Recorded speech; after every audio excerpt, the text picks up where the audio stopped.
میں جب مدینہ طیبہ میں تھا نا، پہلی دفعہ جب گیا، آپ کو پتہ ہے جب بندہ پہلی دفعہ جاتا ہے تو پہلے جب نہ گیا ہو نا تو پہلے بندے کو ترستا ہے یار، ترس ہوتی ہے کہ ہم جائیں وہاں پہ، اور جب ایک بار دیکھ کے آتا ہے پھر دوبارہ جانے کے لیے تڑپتا ہے۔ ابھی مجھے سب کہہ رہے تھے نا کہ ہم 22 کو جا رہے ہیں، یقین مانیے میں پتہ نہیں کیا بات کر رہا تھا، میں نے ساری بات روک کے ان سے پوچھا، میں نے کہا کیسے جانا ہے، کیسے آنا ہے؟ مدینہ ہے نا یار، کہتے نا آنے والوں یہ تو بتاؤ شہر مدینہ کیسا ہے۔ حضرت لاہوری رحمت اللہ علیہ کے سلسلے کے بزرگ مجھے وہاں ملے، پہلی مرتبہ جب میں گیا، سننا والا واقعہ مسلمانوں، میں بات پوری کر رہا ہوں، توجہ رکھنا، آنے دے بچے کو، آنے دے، آ جاؤ بیٹا، پتہ نہیں کوئی میرے متعلقہ چیز ہونی ہے، چلو بسم اللہ۔ وہ مجھے ملے اور مجھے فرمان لگے مفتی صاحب آپ روضہ پاک پہ سلام پڑھنے تو جائیں گے؟ ابھی ہم ہوٹل میں آئے تھے تو میں نے کہا جی ہاں۔ کہتے ہیں ہم اکٹھے جائیں گے، میں نے کہا جی بہت اچھی بات ہے۔ کہتے ہیں ایک بات بھی عرض کرنی ہے آپ کو کہ ہمارا خاندان حضرت لاہوری کا یا مدینہ طیبہ کا میزبان تھا۔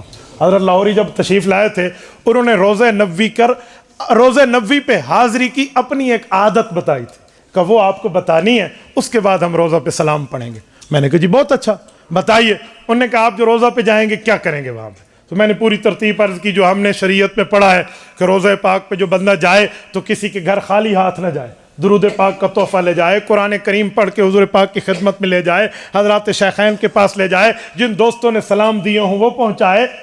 تو میں نے ساری اور استشفاء کرے رسالت امام کی خدمت میں پوری بات پیش کی۔ انہوں نے کہا ٹھیک ہے سب پہ ٹھیک کر دیں۔ کہا ایک چیز رہ گئی۔ کہا میں نے کہا کیا؟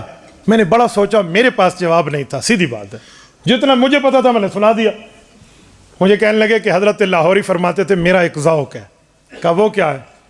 کہا حضور پاک کے سامنے جب حضرت لاہوری جاتے تو وہاں عرض کرتے کہ یا رسول اللہ میں نے سلام بھی پڑھ لیا، درود بھی دے دیا، آپ کو دوستوں کے سلام پہنچانے تھے وہ بھی دے دیے، اور جن دوستوں نے استشفاء یا اپنی جو بھی پوری بات ہو گئی، اب ایک چیز رہ گئی ہے۔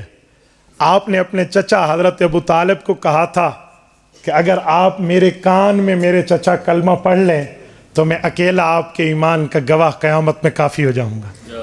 تو کہا یا رسول اللہ اب میں آپ کے روزے پہ حاضر ہوں اور میں کلمہ پڑھ کے اپنے ایمان کی تجدید کر کے آپ کو ایمان کا گواہ بناتا ہوں۔ میرے جسم کے رونگٹے کھڑے ہو جاتے، اللہ کی قسم۔ کہا پھر حضرت لاہوری حضور پاک کے روزے پہ کلمہ طیبہ پڑھتے اور اپنے ایمان کی تجدید کرتے۔ سنیں ایمان کی تجدید کر کے حضور پاک کی خدمت میں عرض کرتے یا رسول اللہ یہ جو میں سلام پڑھ رہا ہوں اور یہ جو میں کلمہ پڑھ رہا ہوں یہ آپ کو اپنے ایمان کا گواہ بنا رہا ہوں اور امانت آپ کے حوالے کر رہا ہوں۔ آپ کا نام صادق اور امین ہے، آپ سچے بھی ہیں، امانت کے رکھوالے اتنے ہیں کہ جن کافروں نے آپ کے گھر کا گھراؤ کیا تھا ان کے باپ داداؤں کی امانتیں اس وقت بھی آپ کے پاس تھی۔ یا رسول اللہ اس فقیر امتی، اس حقیر و غریب امتی کی یہ امانت بھی اپنے پاس سنبھال لیں، قیامت میں اللہ تعالی کے دربار پہ میں آپ سے لوں گا اپنے ایمان کو ثابت کرنے کے لیے۔ اللہ اکبر۔ اور پھر ایک جملہ حضرت لاہوری محبت عظمت صحابہ میں ڈوب کے فرماتے کہ ہمیں شریعت بتاتی ہے کم از کم شاہدان ہونے چاہیے، 2 مسلمان گواہ ہوں جو لین دین کے معاملے پہ گواہی دیں۔ تو کہا یہ نصاب بھی اس روزے میں پورا ہے۔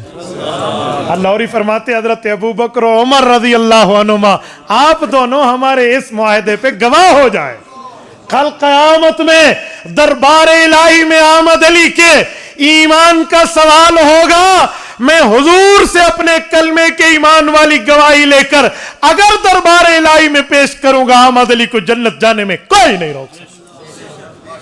کیا سعادت ہے۔ میں اسی لیے کہتا ہوں اللہ تعالیٰ بڑا کریم ہے، جسے چاہا در پہ بلا لیا، جسے چاہا اپنا بنا لیا، یہ بڑے کرم کے ہیں فیصلے، یہ بڑے نصیبوں کی بات ہے۔ اللہ ہم سب کو عطا فرمائے۔ تو روزہ پاک پر تو ایسی چیز ہوتی ہے۔